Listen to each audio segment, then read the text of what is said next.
An Undeceptions podcast.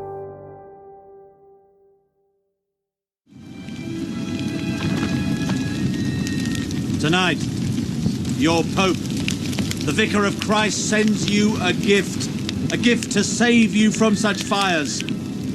A special indulgence granted for the building of St. Peter's Church in Rome, where the bones of the apostles lie mouldering, exposed to wind and rain, desecrated by wild animals. Take heed. The words of your Holy Father, who says, lay a stone for St. Peter's, and you lay the foundation for your own salvation and happiness in heaven. How? With this indulgence. When? Tonight, and only tonight. Seek the Lord while he is near. Here is your raft. Take hold. We're listening to a clip from the 2003 film Luther. In this scene, Alfred Molina plays Dominican friar Johann Tetzel, who travelled through Germany as a kind of salesman for the Roman Catholic Church in the early 16th century. I hope that's not too unfriendly a beginning, especially for my Catholic friends. It's a powerful portrayal of a man who has gone down in history as the villainous preacher who provoked one of the greatest catastrophes or recoveries, depending on your perspective, that ever fell upon Christianity. Tetzel was sent by the Archbishop of Mainz to declare a special indulgence for those who contributed funds towards the rebuilding of St. Peter's Basilica in Rome. Essentially, he preached that those who purchased an indulgence paper would receive full remission of their sins, guaranteeing them a place in heaven. Tetzel wasn't the first to hawk indulgences. Warriors in the 13th century had been promised salvation for their participation in the Crusades. But in the final decades of the 15th century, a new type of indulgence was on the market. Now you could upgrade a soul from purgatory, a kind of holding place for the not quite pure before they get to heaven. You could make a simple financial contribution for yourself or for someone else.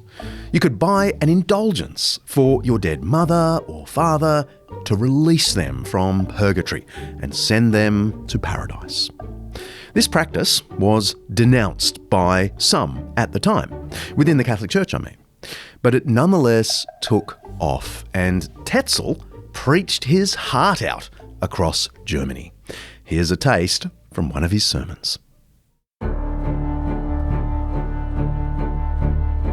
You should know that all who confess and in penance put alms into the coffer according to the counsel of the confessor will obtain complete remission of all their sins.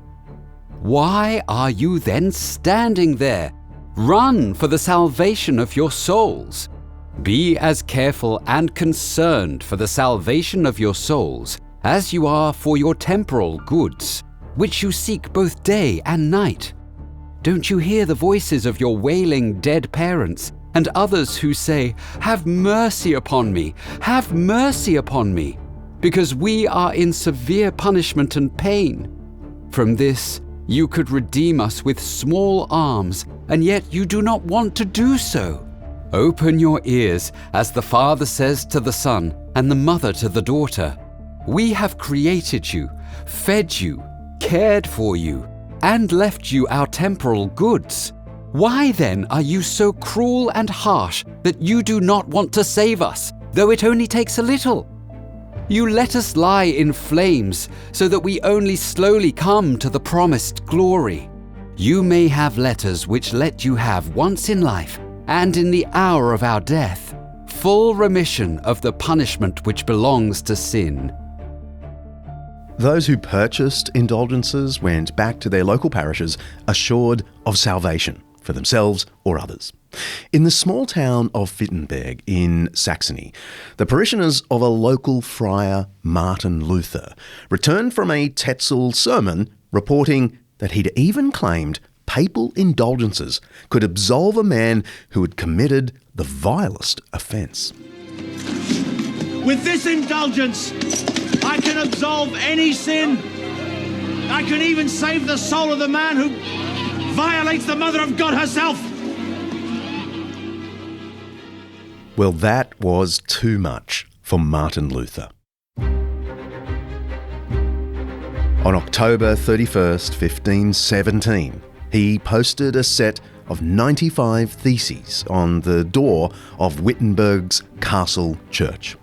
They were propositions meant to stimulate academic debate on the sale of indulgences. They provoked somewhat more than a debate. This was the beginning of one of the greatest ruptures in European history. A rupture that permanently split the church, triggered wars, created new city-states, and even led, in the opinion of many experts, to the Enlightenment, science, and the secularization of the West. We're talking about the Reformation. And it's such a big deal, we're going to take 2 whole episodes to examine it, and still only really scratch the surface. How did one man go from a pious local friar in an obscure backwater town to the leader of a global movement that ripped Christianity in 2, and then 3, then 4, and ultimately thousands of Protestant denominations? What is the real legacy of this thing we call the Reformation? I'm John Dickson, and this is Undeceptions.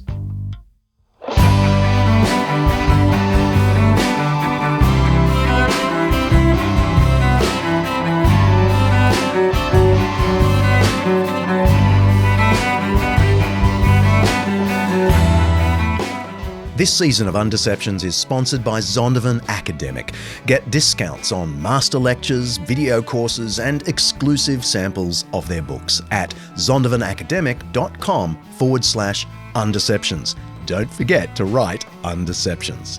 Each episode here at Undeceptions, we explore some aspect of life, faith, philosophy, history, science, culture, or ethics that's either much misunderstood or mostly forgotten. And with the help of people who know what they're talking about, we're trying to undeceive ourselves and let the truth out.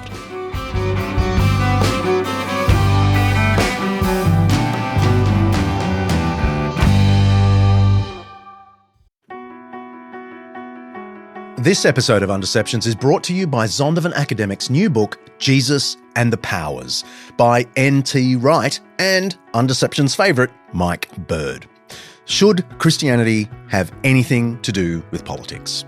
I mean, you could argue that Christians have done more harm than good once they get a whiff of power. Mike Bird and N.T. Wright address this question and other questions in this magnificent overview of the political implications of the Christian faith and the Church's historical engagement with the powers and principalities.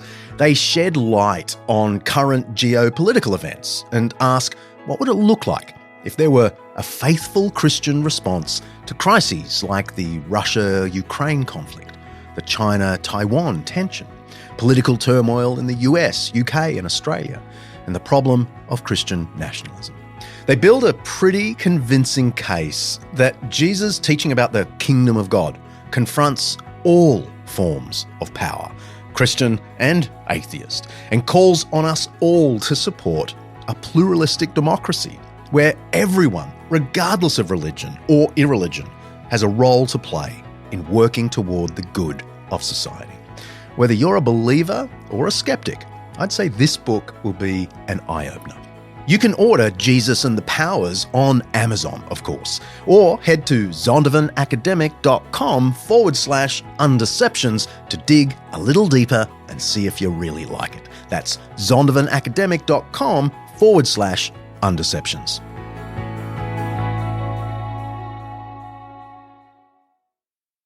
Okay, let's turn to Martin Luther. He's the big name. Oh, yeah. Can you give us a potted history? I mean, you're able to summarise his life from childhood to, the end in 60 seconds. It's very challenging.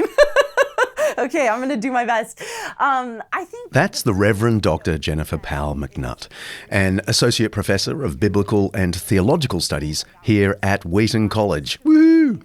Jennifer has a particular interest in the history of the Church, from the Reformation through to the Enlightenment, co-editing the Oxford Handbook of the Bible and the Reformation, and a series of essays called The People's Book, the Reformation and the Bible. I think the first thing to note is that he is a very unexpected figure. Like, there's nothing inevitable about his rise to fame. And that's partly because he comes from a modest background. You know, his father was a miner who kind of moves up in the ranks. He makes a good marriage. His family enters into citizenship as a result. So Luther has access to education.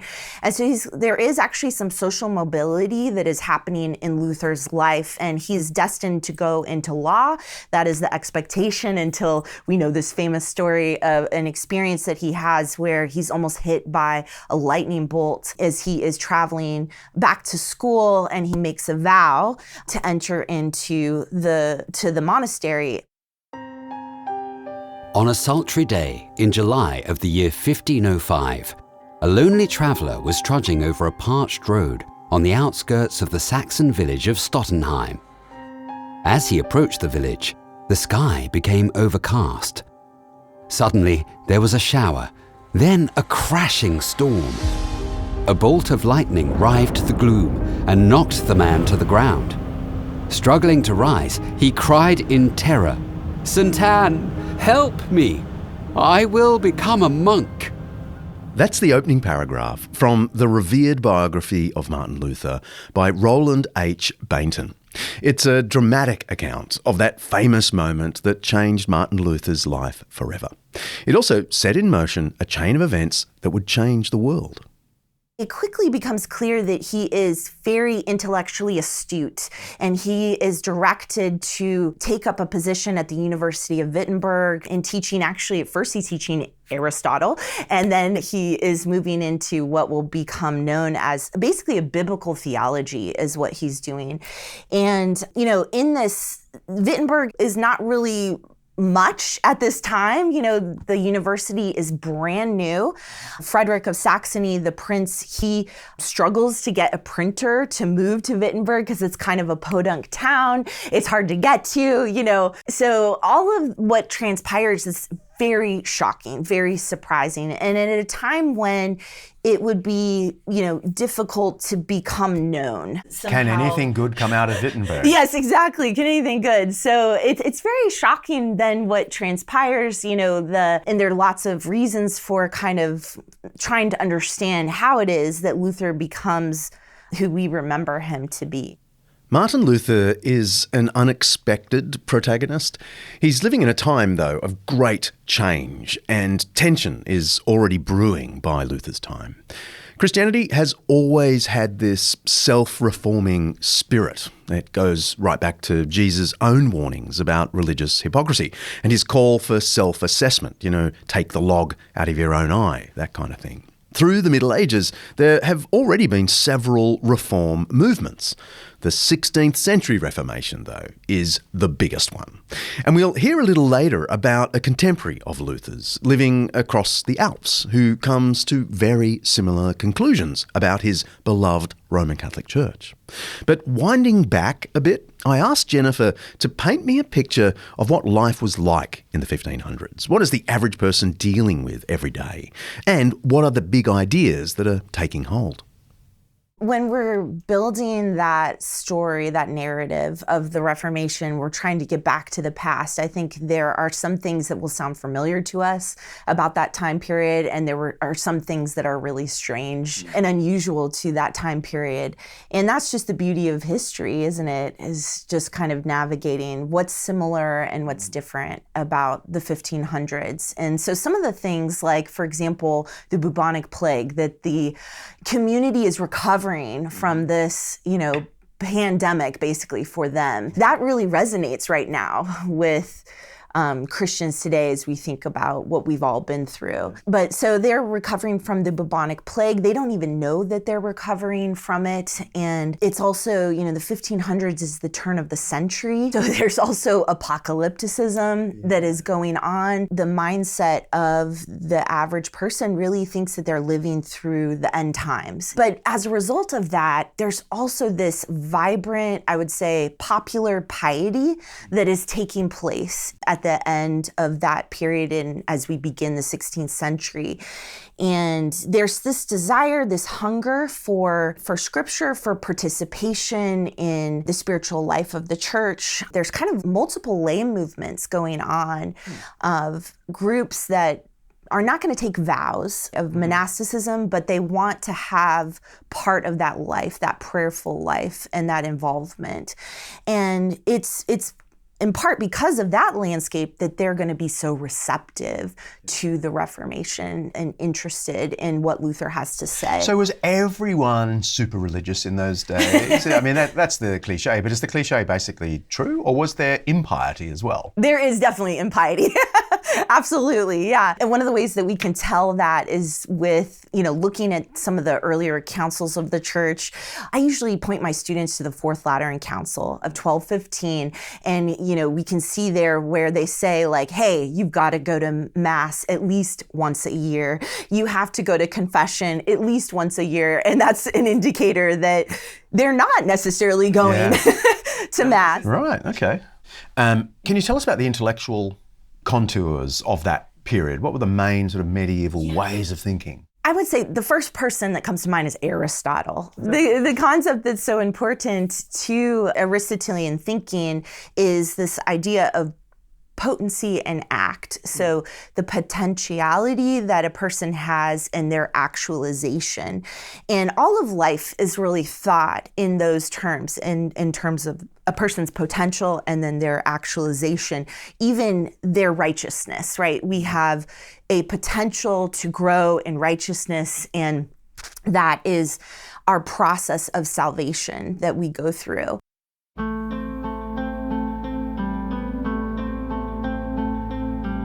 According to Aristotle, you are potentially virtuous, and you can be trained in the good life and attain the good life. Luther said, nah. He thought Aristotle's work on ethics was the, quote, worst enemy of grace. Luther reckoned that Aristotle and the church that followed Aristotle had things back to front. We do not become righteous by doing righteous deeds, he wrote, but having been made righteous, we do righteous deeds. This is the crux of Luther's thinking. God declares us righteous, and then we live out that righteous status in our daily lives. But here's the thing, this isn't an innovation. It actually comes from Augustine of Hippo, way back in the 4th and early 5th centuries. Augustine stressed that human beings cannot attain goodness by their own efforts. They are totally reliant on God's grace, not only to do good, but even to will to do good. This is an important part of where we're going in these Reformation episodes. Luther and the other reformers didn't see themselves as innovators or progressives. They thought and argued that they were calling Mother Church back to the foundations of Christianity, back to Augustine, back to the Apostle Paul, back to Jesus himself. Despite appearances, Luther was not a revolutionary. He certainly didn't want to start something new. So I like to say it's such a vibrant time, and the Latin language has never been so sophisticated. It's never been so capable of capturing these very complex ideas about God. And so the conversation is so rich in those ways. And there's really these two schools of thought that come out, and they are looking at the world in different ways. One is the Via Antiqua, which is a philosophy of realism, and then the Via Moderna, which embraces the philosophy of nominalism. And that actually really matters in how they see the world, how they understand, how do we acquire knowledge? When I look at the world, am I seeing how the world actually is? Or am I, needing to explore and question it further? And so we can see Luther, is really shaped by these conversations and this education. Ever since I learned about the Via Antiqua and the Via Moderna, the old and new ways, back in theological college, I couldn't quite get my head around why this debate was such a big deal in medieval philosophy. One of these ways insisted there was such a thing as a triangle, for example, a true archetypal triangle. And the other said, no, there are just individual things we happen to name triangles. But weirdly, this did have implications for how we view our connection to God. In the old way, we must begin with God as pure goodness, like the ultimate archetype of the triangle. And from that base concept, everything, including our own goodness, derives sequentially and logically. But then along comes William of Ockham, of Ockham's razor fame, and he disagrees with all of that previous philosophy.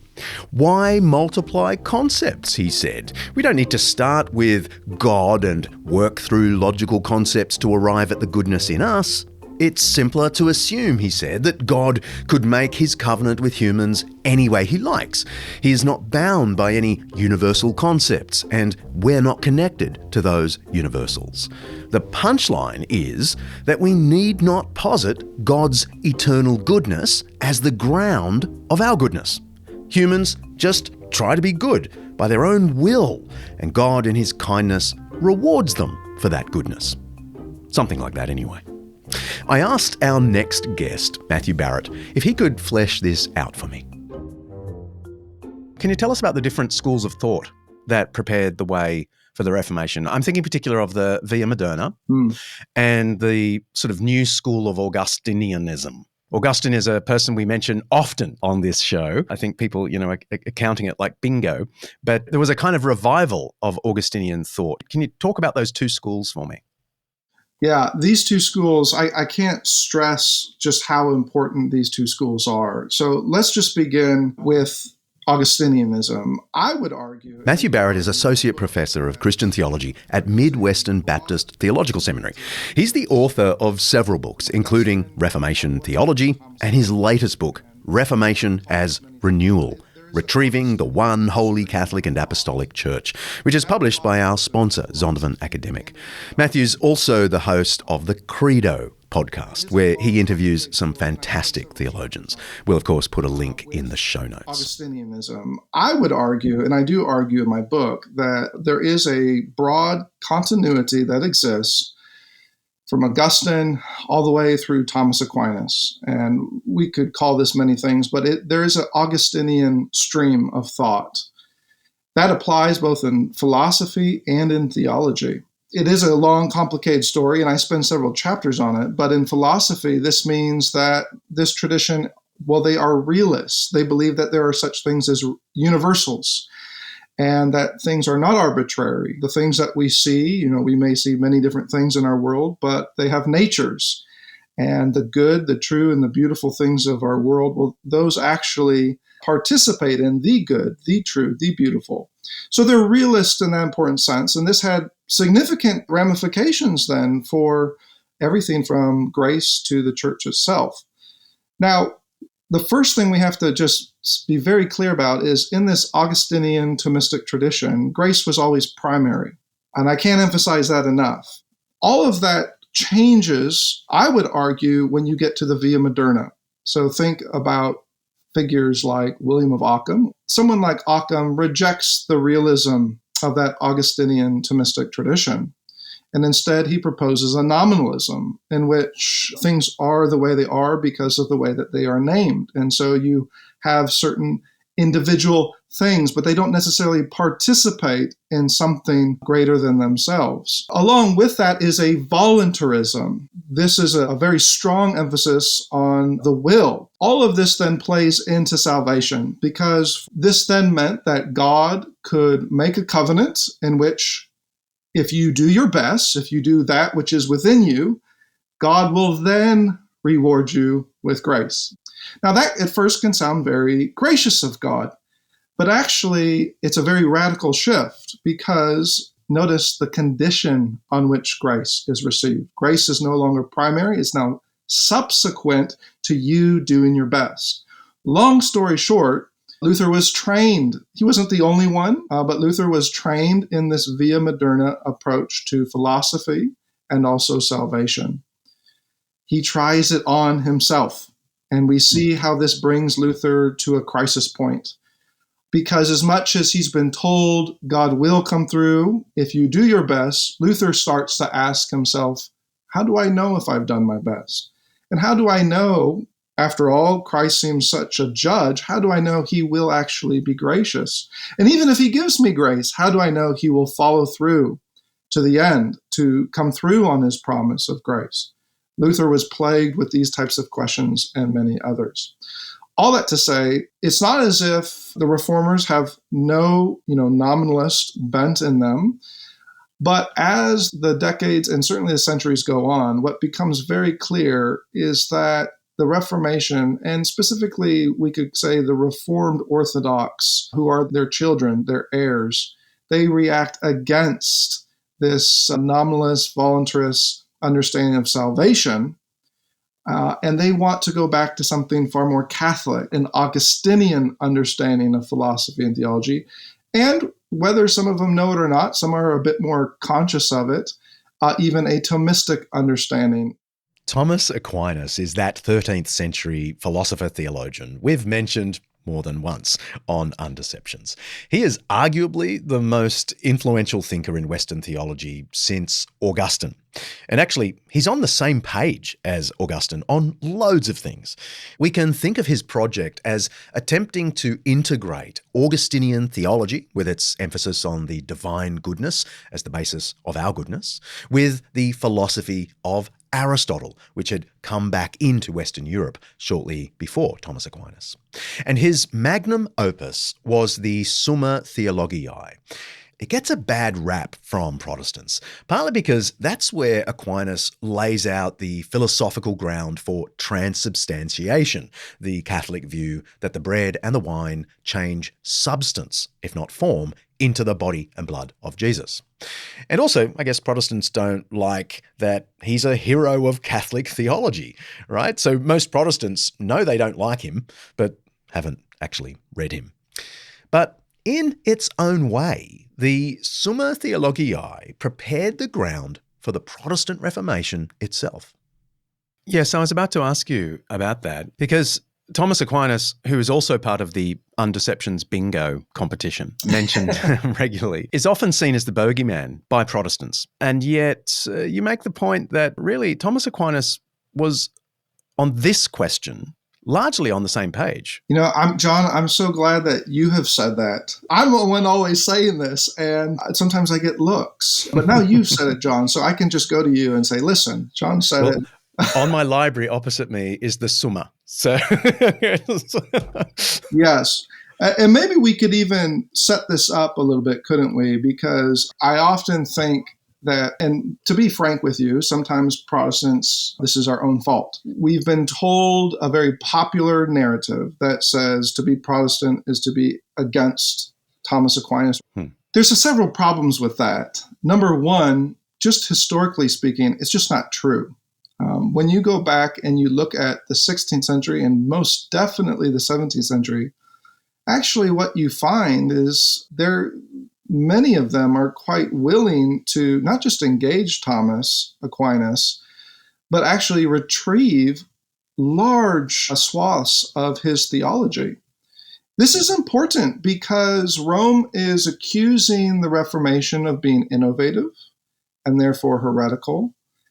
If the reformers and their reformed heirs depart from Thomas on core doctrines of Christianity, Well, they just feed that accusation. They actually lend it support. So aligning with Thomas, though he's not the only one, this, like you mentioned, Augustine, but aligning themselves with Thomas on innumerable doctrines of the Christian faith actually supports their orthodoxy.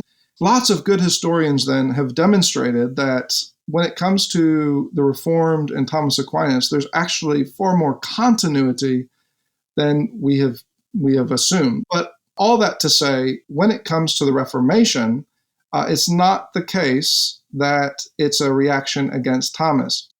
So that's the philosophical river that Luther was swimming in.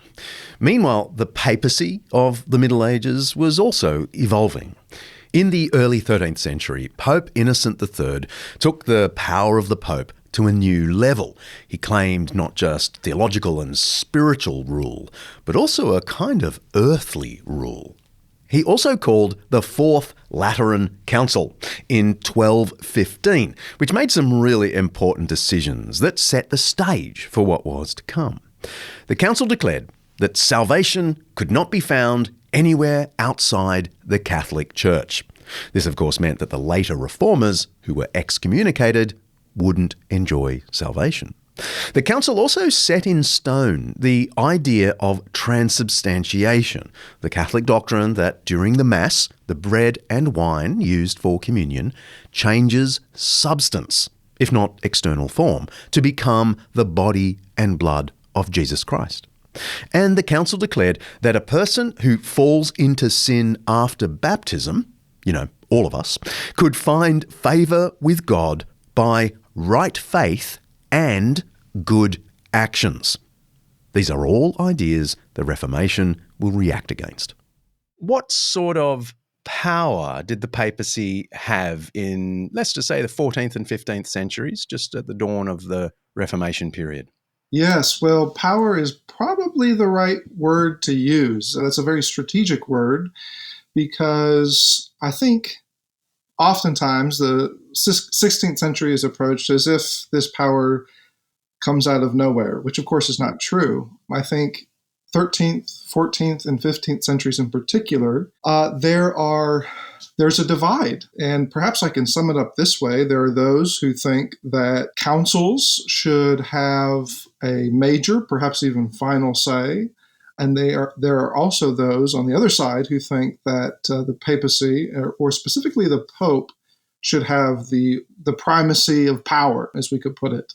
And this divide really evolves over the Middle Ages, so that by the time you get to the 16th century, through many ups and downs, sometimes even popes excommunicating one another, by the time you get to the 16th century, you actually have a primacy of the papacy, if we could put it that way.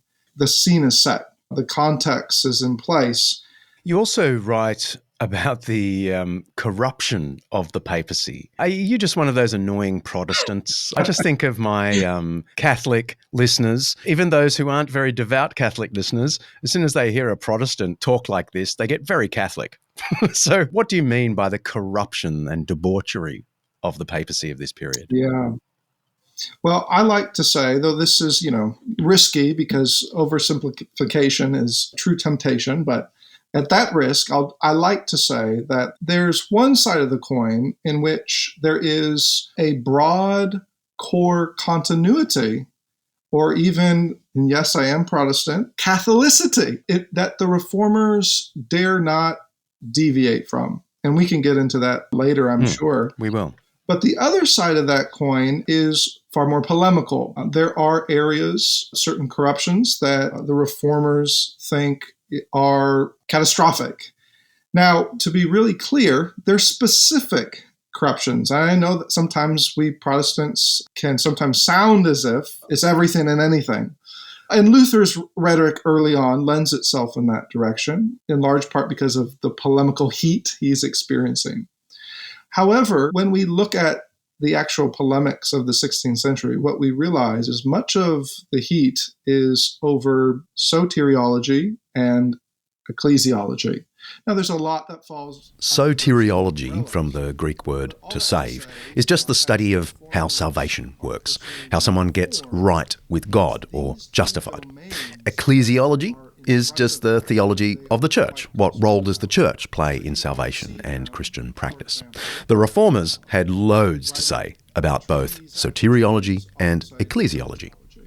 Now, there's a lot that falls under those two umbrellas. But all that to say, as the Reformers are pursuing reform, it's these two domains that are in front of them that they are quite concerned about.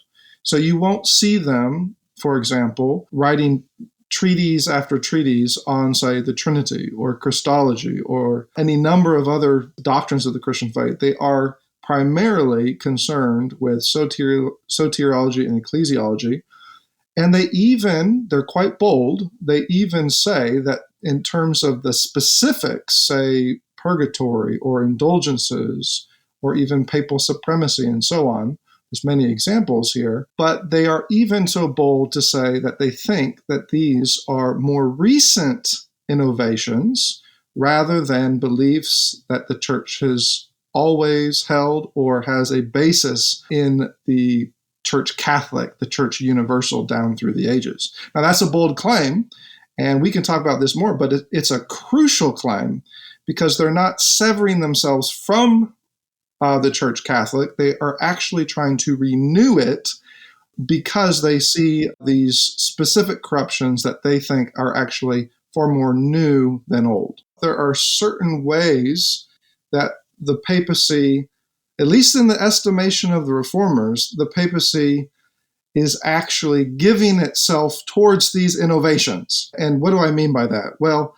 I think by the time you get to the 16th century, they are quite concerned that what they are seeing on the street, which might be different than, say, what, a Catholic theologian believed, but what they are seeing on the street had significant pastoral consequences. Sometimes when we go to 1517, for example, we think of Luther's very famous 95 Theses, but we sometimes forget that's coming out of a pastoral context, even from Luther's own experience, in which at that point, he's not so much developing a mature theology that we would later call Reformation theology, but at that point, he's actually concerned about an abuse of what he's seeing. At that point, it's not so much a wholesale rejection, but he's noticing an abuse, say, of the penance system, for example, or the certain claims that the papacy is making as if it has that power. Luther feels as though this is misleading, especially as it kind of manifests itself with popular preachers. Luther is afraid this is then misleading the masses, which, as one who's pastorally concerned, is Luther's primary motivation. Well, all that to say, at the end of the day, when the Reformers face off with the papacy, I think sometimes we have the impression that, the Reformers are starting a new church or a new denomination. But actually, it's quite the opposite. Their intention was to reform from within. But in the end, Rome is the one that removes the Reformers from the church, something that Luther never intended from the beginning.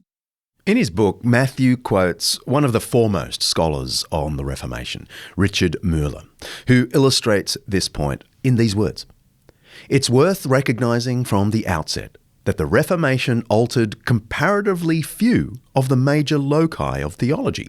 The doctrines of justification, the sacraments, and the church received the greatest emphasis, while the doctrines of God, the Trinity, creation, providence, predestination, and the last things were taken over from the tradition by the magisterial Reformation virtually without alteration.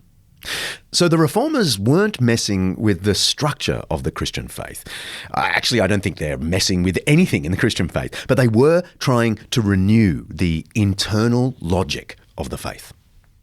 So I want to zero in on his big reforming idea. Oh, yeah. Can you, for people who, lots of my listeners, they don't believe in Christianity, they're just intrigued. Yeah. What was his idea and why was it so revolutionary? Right. So Luther is responding to, in part, how he is shaped by theology. So he is shaped by the Via Moderna school of thought that has introduced some innovations to thinking about the process of salvation. And one of the most important changes that they introduce is they take away something called prevenient grace. And probably your listeners will be familiar with Occam's razor and how it's kind of cutting things down. Now, the reason that they remove that grace is because they want to emphasize God's benevolence. They think that that is a way to stress God's graciousness. But in so doing, they open the door for a righteousness that is earned rather than cooperative. And a cooperative righteousness was what had been taught since Augustine. So Luther not only retrieves Augustine's thought, he is, after all, an Augustinian friar, so there's that, but he also comes to a different conclusion than Augustine, because not only does he reinstate that grace that starts the process of our salvation, he also redefines then what it means to be justified in God's eyes. So that means that what it means to be treated as holy, basically. And whereas the church before Luther had said, our justification is our process of becoming righteous. For Luther, it is that we are treated as righteous, even though we aren't, because it's not based on what we do, it's what Jesus Christ has achieved for us. Okay, so it's a really cool idea. Yeah. And I can understand how many listeners who even don't believe can see that's a lovely idea. Yeah. The idea that, I don't have to actually be righteous to be loved and, treated well by God. Yes. He can justify me. But why was it so revolutionary? Why isn't it just a lovely idea? Well, I think in part because of how the whole church structure, it's very disruptive to how the whole church functions. So now it throws into question things like, do we have relics anymore? Do we go on pilgrimages? Do we, how do we practice our piety? Because that was all about sort of accruing more righteousness. Right? The cooperative element. And I think it's really important to note that in the late medieval period, by this time, there is an understanding that other people can do righteous acts on your behalf, and you don't even have to know about it, and it could have an impact on you.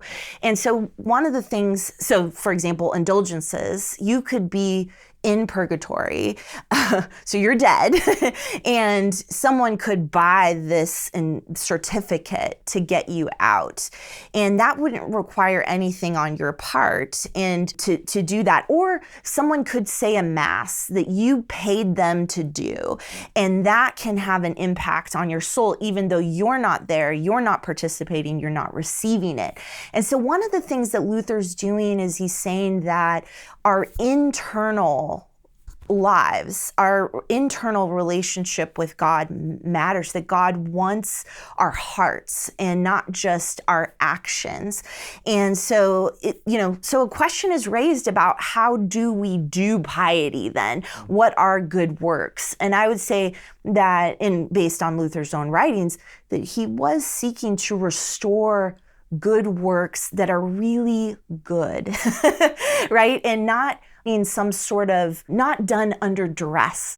Contrary to some caricatures, Luther actually does have a place for good works, but he wants to locate good works in the Christian life as the fruit of the tree that we call God's grace and justification, rather than as, say, the cause or the basis on which we are justified. Yes, he wants to understand good works have a place, but only on the basis of Christ and Christ's good works. And so this is why, there's that famous painting where Luther, his congregation is in front of him, and Luther is pointing, he's in the pulpit and he's pointing beyond himself. He has the scriptures in front of him, and he's pointing beyond himself to Christ on the cross, who's mediating between the people under Luther and the Father above the head of Christ crucified.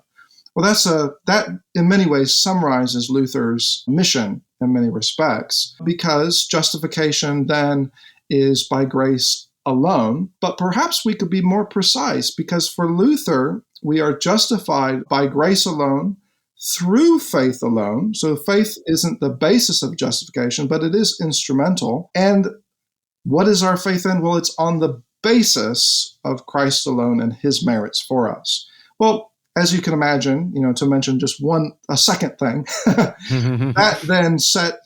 that then put into jeopardy, this is why many of the theologians that oppose Luther were so upset, because that then, of course, put into jeopardy, say, the penance system itself, as well as, I'm going to sneak in another one here, though I know I'm not supposed to, as well as other consequential doctrines like purgatory. Because for Luther, if Christ has actually accomplished our redemption, if his work is the basis, then Christ has indeed paid it all.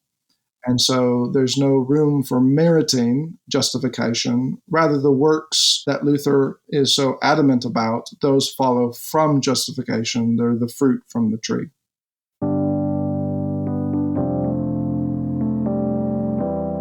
Let's press pause. I've got a 5-minute Jesus for you. The key insight of the Reformers was right. God's mercy, favour, salvation come to us entirely by God's gift, not our merit. This isn't simply the theology of Augustine, though it certainly is that. And it's not just found in the New Testament author, the Apostle Paul, though it's certainly found there. It's found throughout the Gospels in the life of Jesus. His famous wining and dining with the so-called sinners makes plain that his mercy has nothing to do with merit. It's Jesus who makes the move. Jesus reaches out to include the sinners, and then it seems invariably the sinners are transformed by that pure gift of welcome. Or in Mark's Gospel, a paralyzed man is let down through the roof into the room where Jesus is teaching. And our text, it's in Mark chapter 2 if you want to check it out, tells us, quote, "When Jesus saw their faith, he said, 'Son, your sins are forgiven.' The religious authorities then muttered, 'Who can forgive sins but God alone?'" It's a good question. My point is, it was the man's faith, not his merit, that prompted Jesus' absolute declaration that he was forgiven. But perhaps the clearest example is in Luke chapter 23. It's the account of Jesus' death, and frankly is one of my favourite passages. Jesus is crucified between two other criminals. One of the criminals joins in with the religious leaders at the foot of the cross and abuses Jesus. But then we're told the other criminal asks Christ for mercy. And Jesus completely accepts him and even promises him a place in paradise. There's no purgatory to work off his sins. There's just paradise with Jesus himself. Here's the passage, just so you know I'm not making it up. But the other criminal rebuked the first. "Don't you fear God," he said, "since you are under the same sentence? We are punished justly, for we are getting what our deeds deserve. But this man has done nothing wrong."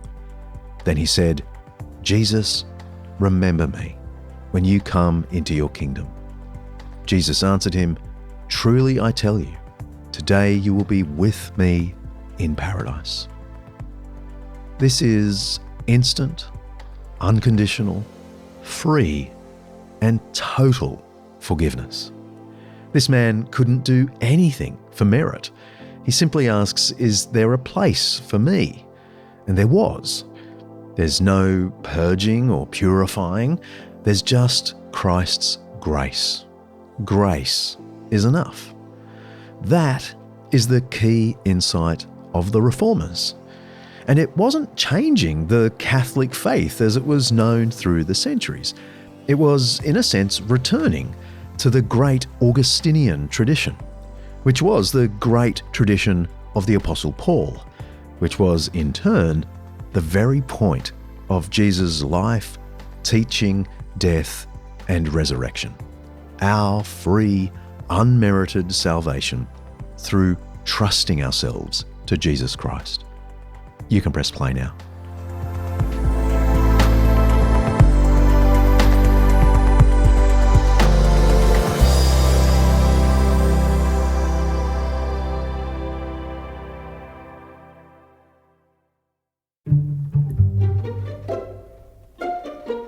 And now we've reached 1517 and the sermons of Johann Tetzel that so infuriated Luther. There's quite a catchy jingle attributed to Tetzel, though some dispute that he ever actually said it in his sermons. When the coin in the coffer rings, the soul from purgatory springs. All together now? Whether or not Tetzel actually spoke these words, he communicated that vibe for sure.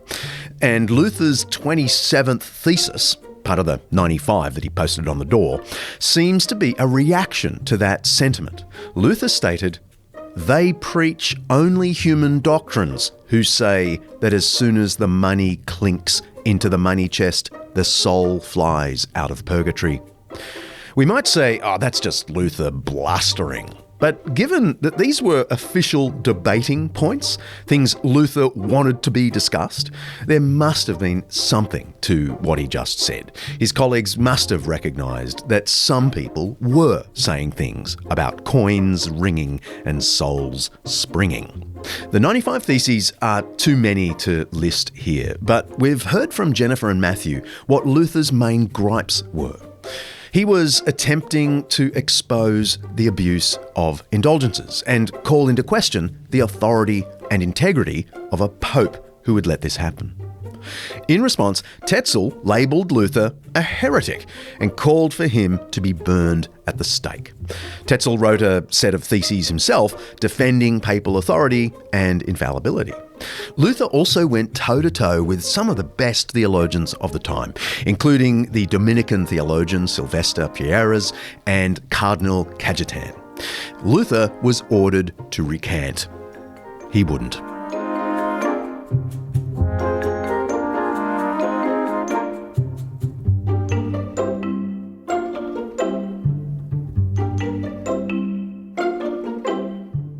One of Luther's biggest theological challenges came in 1519 at the University of Leipzig. Here he faced off against Johannes von Eck, a talented rhetorician, professor and priest. Eck sort of cornered Luther in the debate, forcing Luther to state things in more extreme terms. Not that Luther ever needed much encouragement to go extreme. In particular, Luther let slip that he thought Scripture reigned supreme over things like church councils and popes. Now, this made Luther sound like another heretic of recent memory named Jan Hus. Hus had been burned at the stake a century before for saying something pretty similar. And the University of Leipzig had been founded by Hus's opponents. So Luther was in dangerous territory in this debate of 1519. And there's a really interesting story actually about the links between Hus and Luther. People really see a connection between those two figures. And I love to talk about a letter that Luther writes where he says, at first I thought I wasn't a Hussite because that would mean I was a heretic. And then I read Hus and I was like, oh yeah, that's totally me. I have taught and held all the teachings of Jan Hus, but thus far did not know it. Johann Staupitz had taught it in the same unintentional way. In short, we are all Hussites and did not know it. Even Paul and Augustine are in reality Hussites. I am so shocked that I do not know what to think when I see such terrible judgments of God over mankind. Namely, that the most evident evangelical truth was burned in public. Woe to this earth. Farewell, Martin Luther. Martin Luther's letter to Spalatin, January 1520. After Leipzig, Luther was sure his beliefs were going to get him killed. So he went for it. In the next 2 years, he wrote like a madman, producing tracts and essays that were disseminated far and wide, thanks to the recent invention of the printing press. In a tract titled To the Christian Nobility of the German Nation, Luther attacked the corruptions of the church and the abuses of its authority, going so far as to call the selling of indulgences a teaching of the devil. And he cast the Pope as the Antichrist. Above all, we should drive out of German territory the papal legates with their faculties, which they sell to us for large sums of money. This traffic is nothing but skullduggery. They assert that the Pope has authority to do this. It is the devil who tells them to say these things. They sell us doctrine so satanic and take money for it that they are teaching us sin and leading us to hell. If there were no other base trickery to prove that the Pope is the true Antichrist, this one would be enough to prove it. Hear this, O Pope, not of all men the holiest, but of all men the most sinful. Oh, that God from heaven would soon destroy your throne and sink it in the abyss of hell. Subtle, right? Luther's reasoning was that it was better to annoy humans than God. He wrote, I would rather have the wrath of the world upon me than the wrath of God. The world can do no more to me than take my life. Luther's tract to the Christian nobility sold out almost instantly. Thousands and thousands of copies circulated throughout Germany. By the end of 1520, Pope Leo issued a bull threatening excommunication if Luther didn't recant in 60 days. So Luther wrote 2 more tracts, of course, and he burned the papal bull in protest. On January the 3rd, 1521, the Pope issued a final bull declaring Luther a heretic and excommunicating him from the church. Luther, though, was well protected in Germany. His writings gained him many allies, including Frederick III of Saxony, one of the most powerful territorial princes of the so-called Holy Roman Empire. Frederick had already prevented Luther from being arrested and taken to Rome to answer for his views. But even Frederick couldn't protect Luther when the Holy Roman Emperor himself, Charles V, summoned Luther to appear before him in a diet, a formal disputation, in the city of Worms in Germany. So we're off to the famous showdown at the Diet of Worms after the break.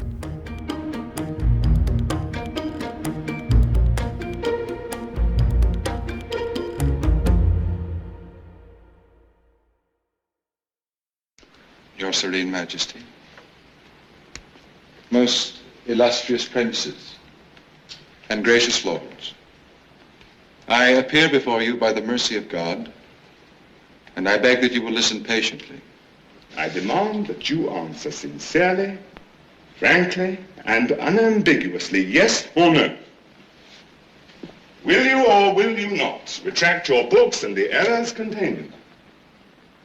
Unless I am shown by the testimony of the scriptures, for I don't believe in popes or councils, unless I am refuted by scriptures and my conscience is captured by God's own word, I cannot and will not recant.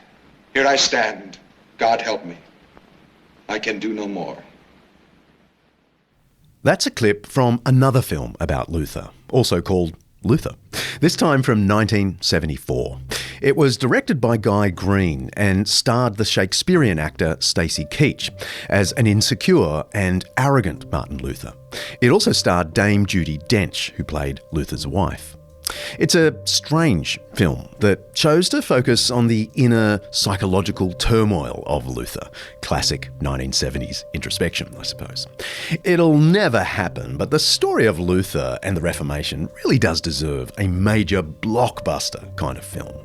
These events shaped our world to this day, and people hardly know about them. Anyway, in this particular scene, Luther has been summoned by Charles V, the Holy Roman Emperor, to appear before an imperial diet. A diet was this deliberative body of the Holy Roman Empire, convened by the emperor and populated by the princes of the empire, who were the rulers of the empire's various territories. I guess it's a little bit like a parliament or congress. Luther's words, "Here I stand, I can do no other," are famous, but sadly, we don't actually know he really said them. I'll let Jennifer take it from here. This comes to a head at the Diet of Worms. I wanted to say a diet of worms, but I mean, that's an old joke. Tell us what happened in 1521 at this famous, shindig, Yes, theological exactly. shindig. Well, okay, so before that, it's so hard to not talk about before. What happens for Luther is he is protected by his prince, and that means that there's some negotiations that allow him to not have to go to Rome, and he would face certain death if he had gone to Rome. So Frederick works it out so that he can go to Worms. He goes before Charles V, the Holy Roman Emperor, who is a new emperor, and there is a hope. There is an expectation or hope that he will get a good hearing at that place. Frederick's able to negotiate that he have safe travels there and back. Luther is thinking his life might be like Jan Hus, like he is not going to make it out alive from this council. So he's really afraid, right? There's so much anxiety in his arrival. He's asked, to basically give an answer for what he's written and to revoke what he's written. And it's very interesting to see how he responds to that. He responds with nuance and complexity. There's kind of 3 levels of his writings, and he does actually apologize for some of the vitriol that he, Oh, that's nice. I think that's nice, right? Let's remember when Luther apologized. Because he's a bit grating to read sometimes. Right, exactly. So there's that. So it's unlike Twitter. Yes. So, yeah, and usually people talk about, him saying like, here I stand, I can do no other. I even have a few pairs of socks that say, here I stand on them. But I think the most important thing that happens there is when he says, my conscience is captive to the word of God. And we know he actually said that. When he says that, he is creating or affirming a different hierarchy of authority that will be the crux of what shapes the Protestant tradition from that point on. Now, he's not saying that my conscience gets to do whatever it wants, right? I'm free to just think whatever I want to think, but it is actually bound to God's word. So that is a really important new dynamic. And I think it matters that then when he leaves the Diet and he is kidnapped unexpectedly by Frederick for his safety and taken to Wartburg Castle, the thing that he does, not knowing if he's going to live, is translate the Bible, the German New Testament. Following the Diet of Worms, Charles V sided with Rome, with the Catholic Church. The Church declared Luther a heretic. Charles declared him an outlaw on May 25th, 1521. Under different circumstances, this would have led to Luther's execution. But politics was at play, of course. Remember Luther's friend and supporter, Frederick III? He was a big deal among the German princes, and the Holy Roman Emperor Charles needed those German princes for geopolitical reasons. The Turkish attacks in the east, the rise of powerful kings in France and England in the west. So Luther was outlawed, but allowed to live. And this allowed Frederick to arrange for Luther to be kidnapped and brought back to Saxony. Matthew Barrett calls this the most amicable kidnapping in history. For a year, Luther's kept safe in a castle at Wartburg, where he gets busy translating the Bible into the vernacular German and adding some of his own commentary. It was the original study Bible. When published, it was hugely popular. And many would say that the Luther Bible had the impact on the German language that Shakespeare had on the English language. Okay, so how did these Reformation ideas spread so quickly? It is, a miraculous sort of social movement, if nothing else. It's incredible. Yeah, it's extraordinary. I mean, half of Europe adopts these ideas. Yes, exactly. Yes. Well, it's the printing press.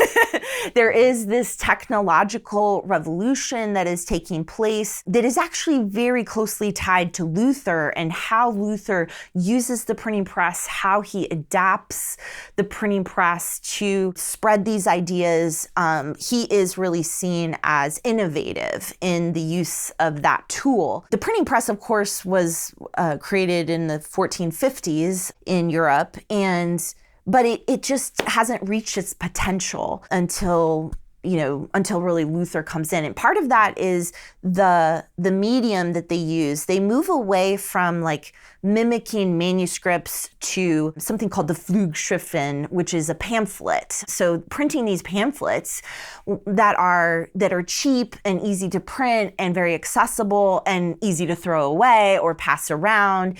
And that's really the reason, is that these get passed around. Then I think the other part of this is the language that's being used, because the majority of what Luther publishes is in German, in the German language. And then, the majority of what is printed in this time is what Luther has written.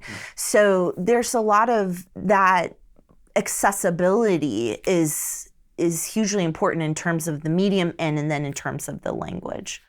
Historian and friend of the podcast, Tom Holland, once likened the beginnings of the Reformation to a Twitter spat that got out of hand.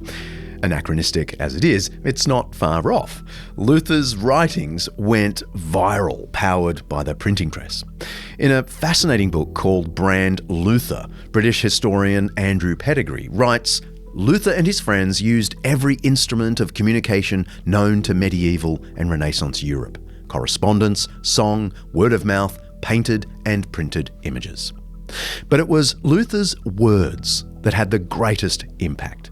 In an age that valued prolonged and detailed exposition, complexity and repetition, writes Pettigrew, it was astonishing that Luther should have instinctively discerned the value of brevity.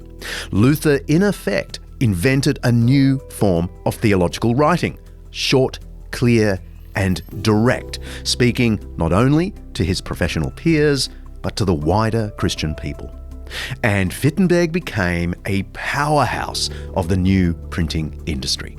Between 1502 and 1516, so just before the Reformation, 5 successive printers published a total of just 123 books, an average of 8 a year, all in Latin.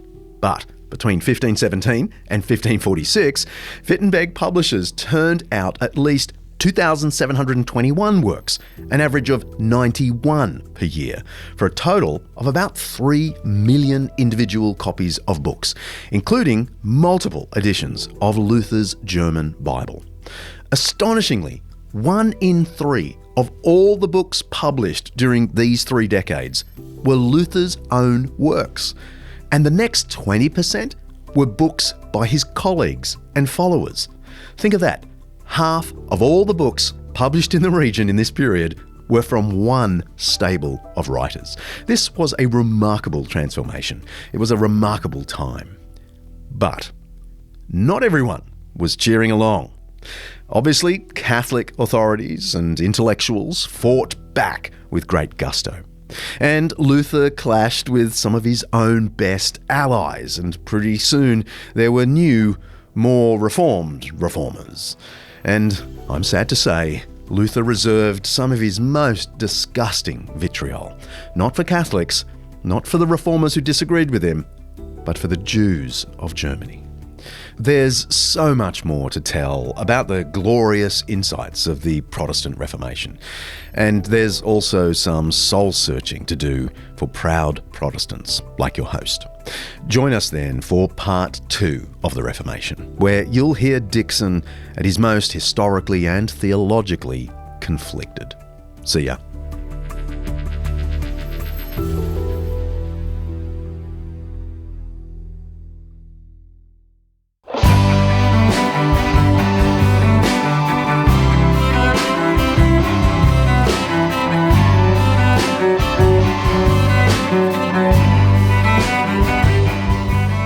If you like what we're doing, there are a bunch of ways you can help us out. Head to Apple Podcasts and give us a review, or you can go to Undeceptions.com and pick up one of our t-shirts from the store. And if you want to help our expanding team, please consider making a donation. I know I talk about this a bit, but what you give really helps. I personally don't need a salary, but the production and personnel costs for Undeceptions are pretty big. well over $3,000 an episode nowadays.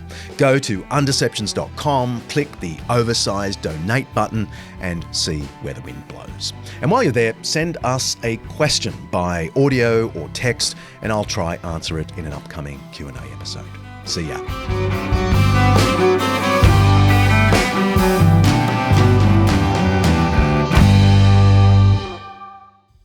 Undeceptions is hosted by me, John Dickson, produced by Payne, and directed by Mark Hadley.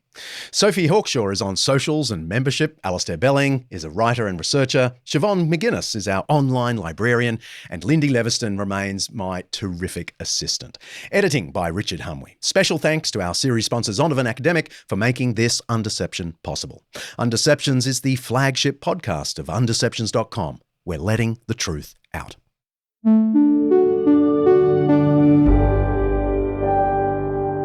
Undeceptions podcast.